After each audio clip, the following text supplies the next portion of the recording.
الرحمن الرحیم۔ السلام علیکم ورحمۃ اللہ وبرکاتہ۔ لبیک ٹی وی سے رب نواز لودھرا ایک نئی ویڈیو کے ساتھ آپ کی خدمت میں حاضر ہے۔ اگر آپ ہمارے چینل پر نئے ہیں تو ہمارے چینل کو سبسکرائب کر لیں تاکہ ہماری ہر نئی آنے والی ویڈیو آپ تک پہنچ سکے۔ آج کی ویڈیو ایک خاص ویڈیو ہے اور یہ ویڈیو علامہ خادم حسین رضوی رحمۃ اللہ علیہ کی زندگی کے بارے میں تیار کی گئی ہے۔ علامہ خادم حسین رضوی 3 ربیع الاول سن 1386 ہجری بمطابق 22 جون 1966 کو نکاتوت ضلع اٹک میں حاجی لال خان کے ہاں پیدا ہوئے۔ علامہ خادم حسین رضوی نے ابتدائی تعلیم 4 کلاس تک اپنے گاؤں نکا کلاں کے سکول سے حاصل کی۔ اس کے بعد دینی تعلیم کے لیے ضلع جہلم چلے گئے۔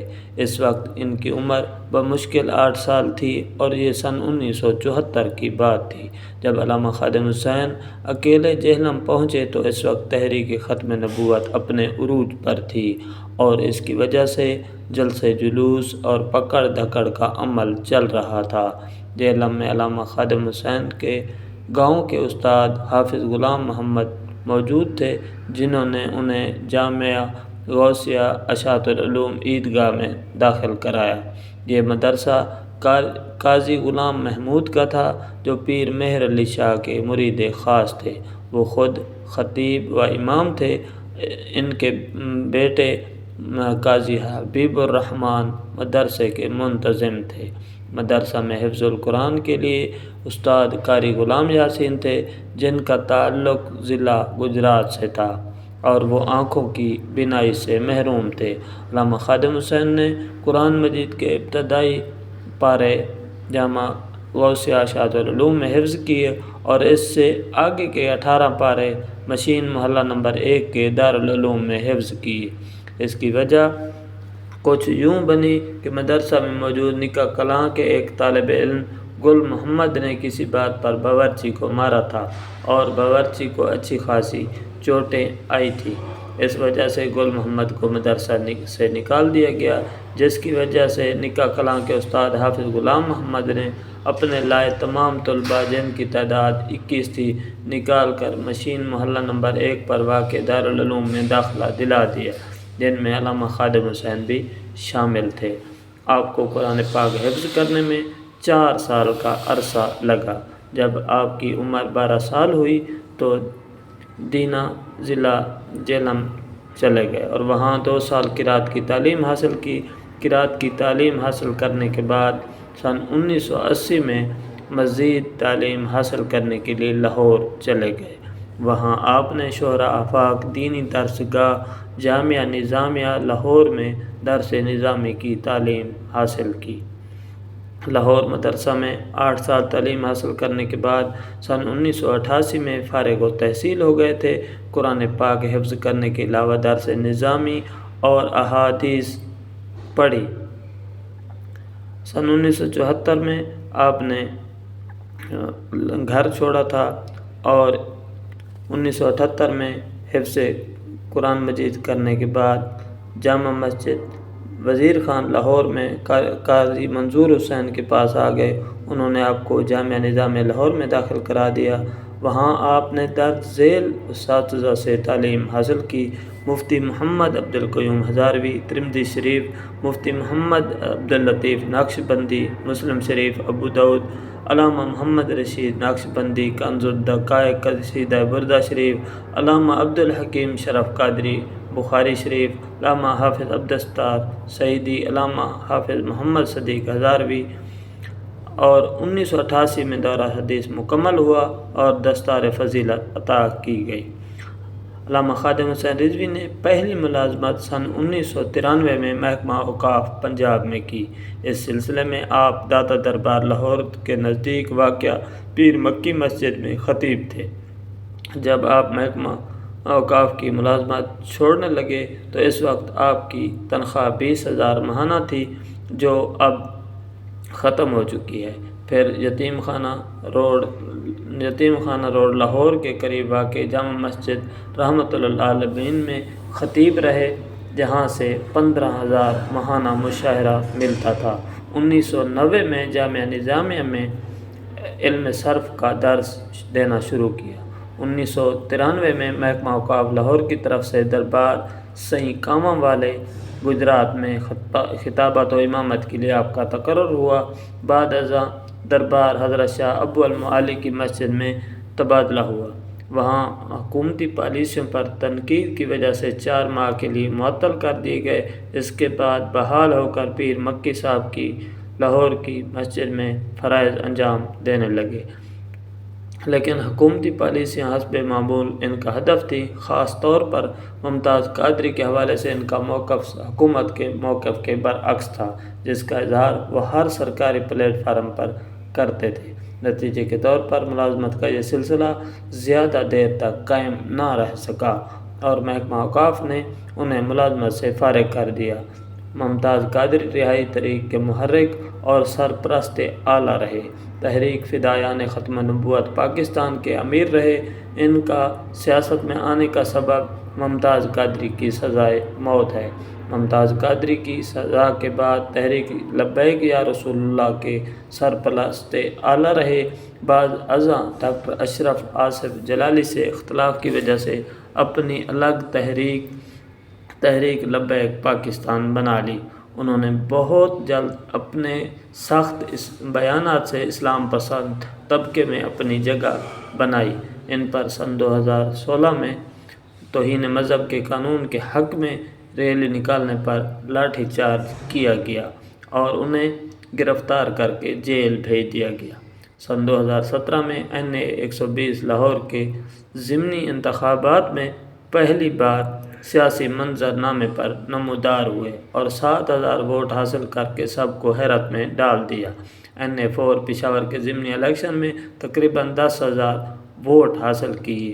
لودھراں کے الیکشن میں بھی ان کی جماعت کو 11,000 کے قریب ووٹ پڑے۔ سن 2017 میں نواز شریف حکومت نے ایک پارلیمانی بل میں حکومت کی طرف سے قانون ختم نبوت کی ایک شق میں الفاظ بدل دی، جس پر ہر طرف سے صدائے احتجاج بلند ہوئی۔ علامہ خادم حسین رضوی نے بیانات کی بجائے عملی قدم اٹھایا اور نومبر سن 2017 میں فیض آباد انٹرچینج پر کئی دن دھرنا دیا، جس کی وجہ سے وزیر قانون زاہد حامد کو استعفیٰ بھی دینا پڑا۔ اس وجہ سے تنقید کا نشانہ بھی بنے۔ سن 2018 میں جب ہالینڈ نے حضور صلی اللہ تعالیٰ علیہ وآلہ وسلم کے خاکوں کی نمائش کی گستاخی کی تو آپ نے دوبارہ لاہور تا اسلام آباد مارچ کیا اور دھرنا دیا۔ آسیہ نامی ایک عورت پر توہین رسالت کا الزام لگا۔ ہائی کورٹ نے اسے سزائے موت کی سزا سنائی، لیکن حکومت نے اسے رہا کر دیا، جس پر علامہ خادم حسین رضوی کا شدید رد عمل سامنے آیا۔ تحریک لبیک پاکستان روڈوں پر آ گئی اور حکومت کے ساتھ حکومتی اداروں کے ساتھ جھڑپوں کا سلسلہ شروع ہو گیا، جس کے نتیجے میں علامہ خادم حسین رضوی اور ان کی تنظیم کے عہدیداروں اور معاونین کو گرفتار کر لیا گیا۔ علامہ خادم حسین رضوی دہشت گردی کے الزام میں لاہور پولیس کی حراست میں رہے۔ مئی سن 2019 کو ضمانت پر رہائی ملی۔ پنجابی ان کی مادری زبان ہے، تاہم انہیں فارسی پر بھی مکمل عبور حاصل تھا۔ شاعری سے بھی لگاؤ تھا۔ خود کو کلام اقبال کا حافظ کہتے تھے۔ وفات سے چند دن پہلے فیض آباد پر دھرنا بھی دیا۔ اس بار ان کا مطالبہ فرانس کے سفیر کو پاکستان سے نکالنا تھا، کیونکہ فرانس کے صدر نے گستاخانہ خاکوں کی حمایت کی تھی۔ روحانی طور پر علامہ خادم حسین رضوی سلسلہ نقش بندیہ میں خواجہ محمد عبد الواحد المعروف حاجی پیر کالا دیو جہلم سے مرید تھے۔ علامہ خادم حسین رضوی 2 عشروں سے جامعہ نظامیہ رضویہ میں تدریس کر رہے تھے۔ اس کے علاوہ فدایان ختم نبوت پاکستان اور مجلس علماء نظامیہ کے مرکزی امیر رہے۔ دارالعلوم امجد نعمانیہ سمیت کئی مدارس، تنظیمات اور اداروں کے سرپرست و نگران رہے۔ سن 2009 میں پیش آنے والے ایک حادثے میں وہ معذور ہو گئے اور وہیل چیئر تک محدود ہو گئے تھے۔ غیر مصدقہ اطلاعات کے مطابق مولانا خادم حسین رضوی کے بڑے بھائی امیر حسین رضوی گاؤں میں مسجد تعمیر کروا رہے تھے، تو وہ اس سلسلے میں سن 2009 میں اپنے گاؤں جانے کے لیے سفر پر روانہ ہوئے۔ راستے میں ڈرائیور کو نیند آ گئی اور ایک موڑ سے گاڑی نیچے جا گری۔ اس حادثے میں مولانا خادم حسین رضوی کے سر اور مغز میں شدید چوٹیں آئیں، جس کے باعث ان کے جسم کا نچلا حصہ معذور ہو گیا۔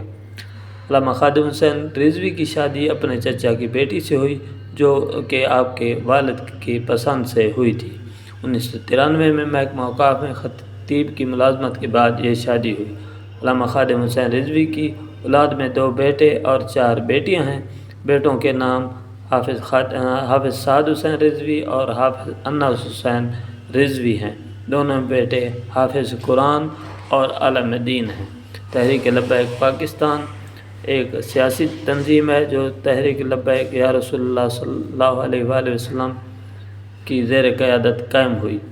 سن 2017 26 جولائی کو الیکشن کمیشن پاکستان میں رجسٹرڈ ہوئی اور کرین کا نشان الاٹ ہوا۔ علامہ خادم حسین رضوی کی جماعت تحریک لبیک پاکستان نے سن 2018 کے عام انتخابات میں بھی حصہ لیا اور سندھ اسمبلی سے 2 عام نشستیں اور ایک مخصوص نشست حاصل کی۔ اس کے علاوہ مجموعی طور پر پورے ملک سے 25 لاکھ ووٹ حاصل کیے۔ ان کا سیاست میں آنے کا سبب ممتاز قادری کی سزائے موت کو مانا جاتا ہے۔ انہوں نے بہت جلد اپنے سخت بیانات سے اسلام پسند طبقے میں اپنی جگہ بنائی۔ ان کی سخت تقریروں کی وجہ سے انہیں حکومت پنجاب نے 4 شیڈول میں رکھا ہوا تھا، جس کا مطلب ہے کہ انہیں اپنی نقل و حرکت کے بارے میں پولیس کو آگاہ رکھنا ہوتا تھا۔ سن 2017 میں ایک پارلیمانی بل میں حکومت کی طرف سے قانون ختم نبوت کی ایک شق میں الفاظ بدلنے پر انہوں نے سخت رد عمل کا اظہار کیا اور نومبر سن 2017 میں فیض آباد انٹرچینج پر دھرنا دے دیا۔ 25 نومبر کی صبح وفاقی پولیس اور رینجر نے ایک ناکام آپریشن کیا جس میں کئی افراد زخمی ہوئے۔ پولیس نے 12,000 آنسو گیس کے شیل پھینکے اور 8 لوگ بھی شہید ہوئے۔ واقعے کے بعد ملک گیر احتجاج شروع ہو گیا اور 25 نومبر کو وزیر داخلہ نے فوج سے مدد طلب کر لی۔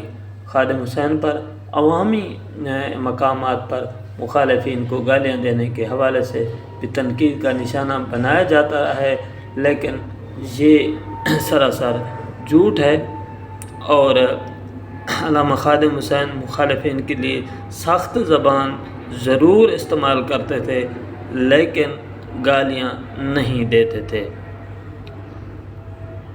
علامہ خادم حسین رضوی 19 نومبر سن 2020 بروز جمعرات بوجہ علالت 54 برس کی عمر میں لاہور میں وفات پا گئے۔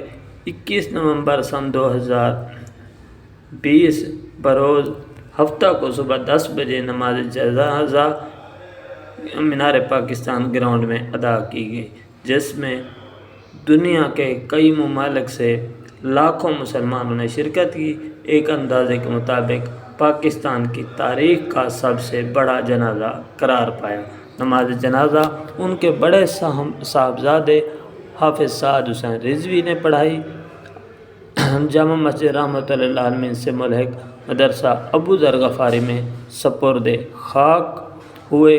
علامہ خادم حسین رضوی کی وفات کے بعد ان کی جماعت کی 18 رکنی شورا نے ان کے بیٹے حافظ سعد حسین رضوی کو تحریک لبیک پاکستان کا نیا سربراہ مقرر کیا، جس کا اعلان جماعت کے مرکزی نائب امیر سید ظہیر الحسن شاہ صاحب نے جنازے کے موقع پر کیا۔ یہ تھا علامہ خادم حسین رضوی کی زندگی کا سفر، اور ان کی زندگی میں ہم نے دیکھا کہ شروع سے آخر تک انہوں نے صرف اور صرف عزت رسول صلی اللہ تعالیٰ علیہ وسلم اور ناموس رسالت صلی اللہ علیہ وآلہ وسلم پر اپنے آپ کو ثابت قدم رکھا، اور اس کا نتیجہ یہ نکلا کہ مرتے دم تک ان کی اللہ تعالیٰ نے شان بلند رکھی اور امیر المجاہدین کے لقب سے سرفراز ہوئے۔